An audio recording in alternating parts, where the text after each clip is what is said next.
안녕하세요. 야구야구의 이승용입니다.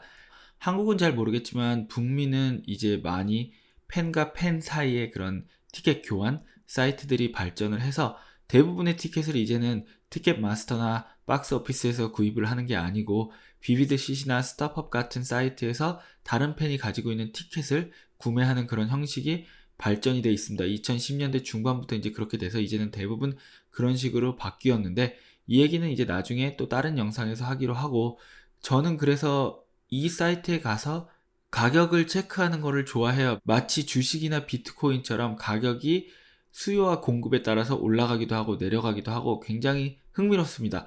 여러분이 티켓마스터나 각 구단의 메인 홈페이지에 가셔서 원래 가격이 어느 정도인지 파악을 하고 이 사이트에 가서 이 사이트에서 현재 경기 가격이 어느 정도에 올라왔는지 파악을 하면, 이 경기가 이 정도의 인기가 있구나, 이 경기는 이 정도로 관심이 없구나 라는 거를 대충은 파악하실 수 있는 그런 지표가 될 수도 있습니다. 다시 본론으로 돌아와서 일본 멕시코 경기 전에 비비드 쉿과 스타팝에 들어가니까 경기 가격이 미국 베네수엘라 가격보다 6분의 1 정도로 떨어졌어요.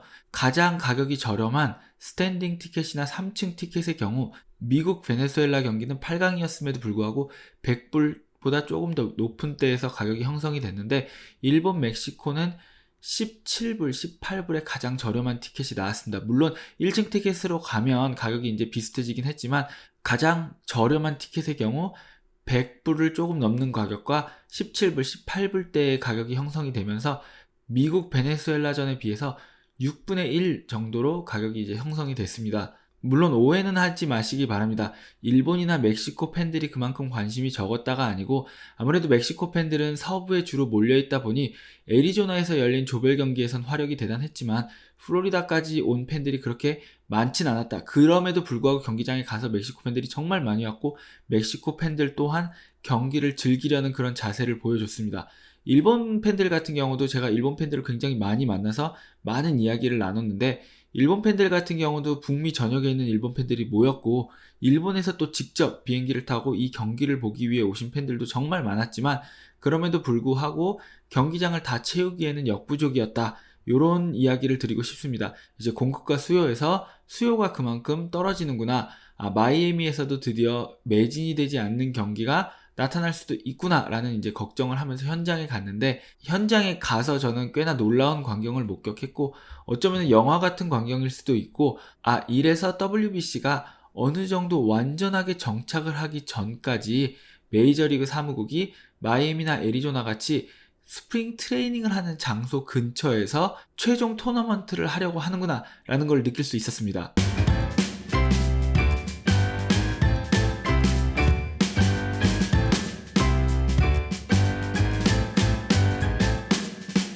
자, 일본과 멕시코 경기는 정말 명승부였죠. 그리고 이 경기가 끝나고 멕시코 감독이 야구의 승리라는 정말 멋진 인터뷰를 했는데, 이 야구의 승리가 비단 이 경기 자체가 재밌고 멋진 경기였다가 아니고 WBC가 이번에 정말 큰 의미 있는 대회를 만들어 나가는 데 있어서 멕시코 감독이 현장 분위기를 얼마까지 알고 있었는지는 모르겠지만 그래도 경기장에서 관중석을 바라보게 되면은 어느 정도는 감지를 하고 있었을 거라고 생각을 합니다.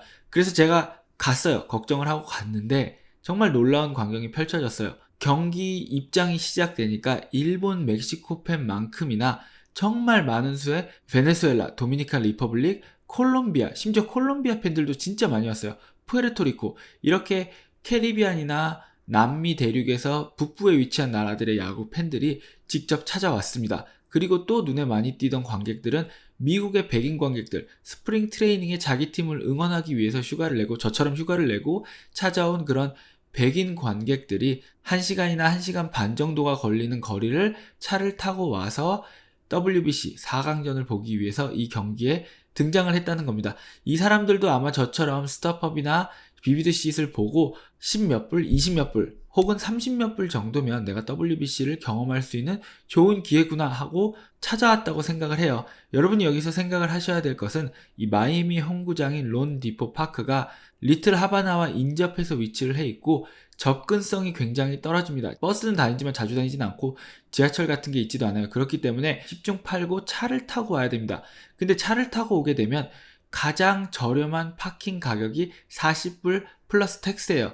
그러니까 한국 돈으로 5만 원 이상의 주차비를 내고 티켓 값을 지불하고 경기장에 온다는 이야기인데, 그러면 한 사람당 최소한 10만 원 이상 정도는 생각을 하고 와야 되는 거예요. 와서 또 맥주 한두 잔 정도 할 거고 음식도 사 먹을 거고, 그런 생각을 하고 온다고 생각을 한다면 어쩌면은 4강전에 흥행에 제동이 걸릴 수도 있는 이런 상황에서 자신들의 나라가 탈락을 했음에도 불구하고 3일, 4일 뒤에 열리는 경기까지 직접 저런 돈을 지불하고 경기를 보러 찾아와준 이런 팬들이 정말 고마웠고, 경기 내내 이 팬들은 양 팀을 다 응원을 하면서 경기를 즐기는 모습을 많이 보여줬어요. 베네수엘라 팬들이 제가 흥이 많다고 저번 영상에서 말씀을 드렸는데, 베네수엘라 팬들도 그렇고 도미니카 리퍼블릭 팬들도 그렇고, 이런 정도니까 마이애미가 시즌 중에 도미니카 리퍼블릭, 베네수엘라 국가대표팀 유니폼을 나눠주거나 국가대표팀을 주제로 한 프로모션을 하는구나, 뭐 그런 생각도 들었습니다. 제가 기념품 매장에 갔을 때 조금은 충격을 받은 일이 있어요.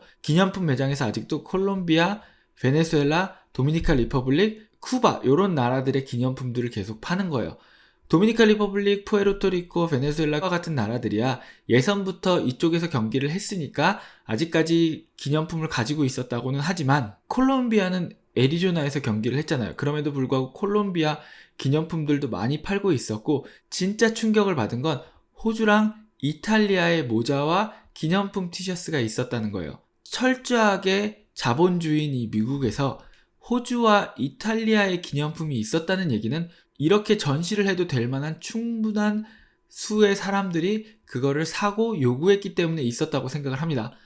세계 3대 리그를 가졌다는 한국에서 저는 당연히 한국 것도 있을 줄 알았어요. 한국이 4강에 올지도 몰랐기 때문에 일본계 있는 건 당연했고, 한국의 모자나 한국의 티셔츠 같은 것도 있겠지라는 생각으로 들어갔고, 만약에 적당한 게 있으면 저랑 저희 아들이 뭔가 커플로 모자나 티셔츠를 하나 맞추려고 들어갔는데, 이 사람들이 생각하는 대한민국 팬들, 대한민국 사람들의 퍼체이싱 파워, 우리의 마케팅 파워 뭐 이런 게 이 정도밖에 안 되나, 뭐 그런 생각이 조금은 들었습니다. 예선에서 떨어진 나라들 중에 콜롬비아, 호주, 이탈리아가 있는데 한국이 없다는 게 조금은 충격이었어요. 이제는 오타니 얘기를 조금 해보려고 합니다. 훈련을 할 때도 많은 기자들이 몰렸고, 제가 오타니한테 정말 다가갈 수도 없을 만큼 많은 사람들이 있었는데, 오늘 경기가 일본이 홈팀이었고 멕시코가 원정팀이었기 때문에 일본의 훈련을 먼저 했습니다. 홈팀의 훈련이죠. 일본의 훈련이 시작됨과 동시에 정말 많은 미디어 그리고 관계자들이 몰렸습니다. 그 사람들의 관심은 한 사람이었겠죠. 그리고 이제 멕시코의 훈련이 시작되는데, 멕시코의 훈련이 시작되면 이제 일본 선수단이 나갑니다. 일본 선수단이 나가고 이제 멕시코 선수단이 들어와서 멕시코의 훈련이 시작되는데, 농구, 야구, 축구, 풋볼 뭐 모든 스포츠를 통틀어서 경기에 뛰는 선수들한테 가장 중요한 시간 중 하나가 경기 당일 훈련을 마치고 경기가 시작되기 전까지의 시간이에요. 선수들마다 뭐 그 시간을 쓰는 방법은 다릅니다. 모든 선수에게 이 시간이 정말 중요하다는 것은 똑같습니다. 제가 취재를 하러 가면 이 시간만큼은 선수들을 방해하지 않는 것이 불문율이고, 그럼에도 불구하고 오타니는 일본의 훈련이 끝나고 멕시코의 훈련이 끝나는 순간까지 인터뷰와 사진 촬영 요청에 응하면서 클럽하우스로 돌아가지 못하고 있었습니다. 경기가 끝난 뒤에도 제가 알기로는 조금 더 남아서 팬들에게 사인도 해주고 또 사진 촬영도 해준 걸로 아는데, 이 정도의 관심과 이 정도의 인터뷰 요청, 사진 촬영 요청을 받으면서도 이 선수는 정말 하나의 흐트러짐이 없구나, 뭐 구름에 붕 뜬 기분을 느낀다든지 조금 거만해진다든지 아니면 이런 거를 불편한다든지 그런 기색이 없고, 이 선수는 정말 하나하나에 최선을 다하는구나. 어떻게 생각하면 자신의 루틴이 매 경기 망가지는 것이기도 한데, 이런 과정을 거의 매 경기 겪을 텐데 이 선수는 그럼에도 불구하고 좋은 성적을 계속 유지하는구나. 좋은 성적을 기록하고 인기가 올라가고 관심을 많이 받게 되면 스트레스 레벨도 그만큼 올라가게 됩니다. 자신의 루틴도 더 이상 지키지 못하게 되기 때문에 경기에 들어가게 되면 그런 여러 가지 복합적인 이유들로 집중력이 떨어지고 집중력이 흐트러지게 되고, 그리고 체력적인 면으로도 힘듦을 호소하는 선수들이 굉장히 많아요. 그렇게 되기 때문에 성적이 오르고 관심이 높아지고 인기가 많아지게 되면 잠시 슬럼프를 겪는 게 약간의 패턴이긴 한데, 적어도 이번 대회 오타니를 살펴봤을 때 매 경기 이런 식으로 하면서 매 경기 안타를 치고 매 경기 출루를 하고 투수로 나왔을 때는 또 엄청난 공을 던지고, 이거를 뭐 경이롭다라는 말로밖에 설명을 할 수가 없는 것 같아요. 페드로 마르티네스도 결승전이 끝나고 야구를 대표해서, 야구의 모든 팬들을 대표해서 정말로 감사하다, 정말로 고맙다, 이런 식의 인터뷰를 오타니에게 했고, 오타니는 굉장히 쑥스러운 모습을 보여줬는데, 제가 현장에서 목격한 오타니는 진짜 너무나 멋진 모습을 보여줬어요. 모두에게 귀감이 되는, 필드 위에서 필드 밖에서 이 선수를 어떻게 깔 수가 있을까. 일단 일본 야구계뿐만 아니고 메이저리그 야구에 있어서도 오타니라는 선수의 등장은 여러 다른 선수들에게 자극이 되고 여러 다른 팬들을 또 모으는 여러 가지 의미로 중요한 사건인 것 같고, 오타니라는 선수를 통해서 야구가 더 인기를 얻을 수 있을 것 같다는 확신을 가지게 되는 뭐 그런 경험이었어요. 이렇게 말을 하고 보니까 오타니에 대한 칭찬을 너무 과하게 심하게 한 거 아닌가라는 생각이 들기도 하는데, 현장에서 본 오타니는 진짜 멋있는 선수였습니다. 자, 일본과 멕시코의 4강전, 오늘 이야기는 히스패닉 팬들에 대한 감사함, 고마움과 경이로운 오타니에 대한 뭔가 칭찬 가득한 영상이 되었던 것 같은데요. 결승전에서도 저는 정말 많은 것들을 현장에서 느끼고 왔습니다.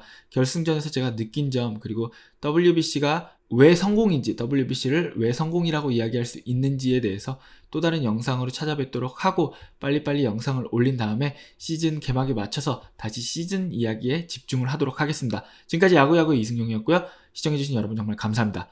여러분 모두 좋은 하루 보내세요.